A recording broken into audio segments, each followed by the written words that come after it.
Tell me the most awkward moment you've had with Jordan Peterson. It doesn't have to be with him specifically, but like maybe like you were with him and something happened and you're like, this is wild. Okay, am I supposed to say this? No. Okay, so this is actually the funniest moment with Jordan Peterson. Jordan, if you ever watch this, I'm sorry, but it was really hilarious. We were in Florida and we were filming the Exodus seminar. Yeah. Right. And so we do the Exodus seminar, and then it's Saturday and then it's going to be Sunday.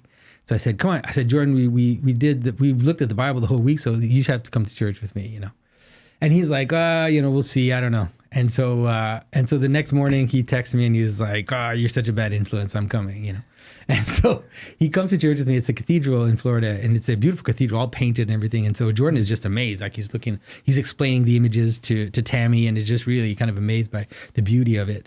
And, and the liturgy starts. And then during the liturgy, Jordan keeps taking his phone out. And I'm like, what is he doing? And I'm standing right next to him, and he's typing on his phone. And I'm like, what's happening? And I'm just trying to pay attention to liturgy. And he's typing on his phone, and I'm trying to pay attention. At some point, he's like, Jonathan, I want to show you something. This is during liturgy. And so he shows me his phone. And then I look on his phone, and he's writing a chapter for his book, the book that just came out now. Or I don't know if it's the one now or the next one. Anyways, he's writing a chapter in his book. And so I'm reading it, and he's like, and in the text that he's writing, he's talking about coming together and paying attention to the highest thing, to bind us to it and to come together. And I'm like, yeah. But then I'm thinking like, all right, Jordan, let's do it. Like we're here. Like let's do it now. So that was the funniest moment. One of the funniest moments that I've had with Jordan was like, he's so like, he's such a genius, and he's like, so he's in his mind is just going 100 miles an hour. And so it's like, can't stop, take his phone out, start writing the chapter for his book. Yes. Yeah. God bless him. Yeah.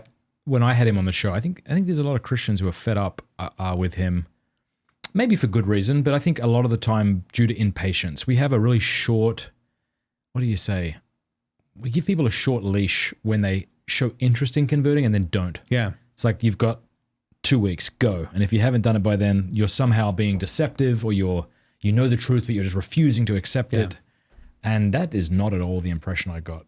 I mean, no. Because I think the argument goes something like this. Well, he's not committing to Christianity. And we don't have to talk about Jordan Peterson. I'm sure you're not Jordan Peterson. You don't speak No, for him. I'm not. I'm sure of that. But I think it's okay to speak to that. I think that, the thing about Jordan is that he's exactly what you see. Like the idea that he is planning or scheming or whatever, that's bullshit. Like he's just exactly what you see. And the struggles that you see him having and the discoveries that you see him having in terms of Christianity, all of those are real.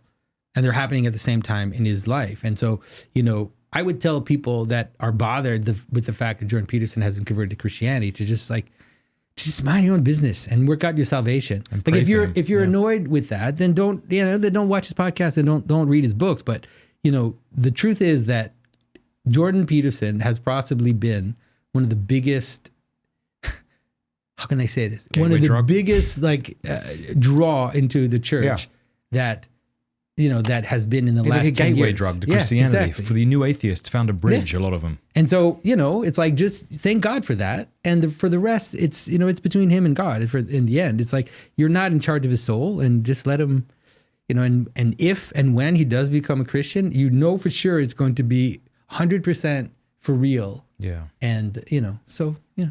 Yeah, I often think that we want him like we want to make friends with the biggest kid in class.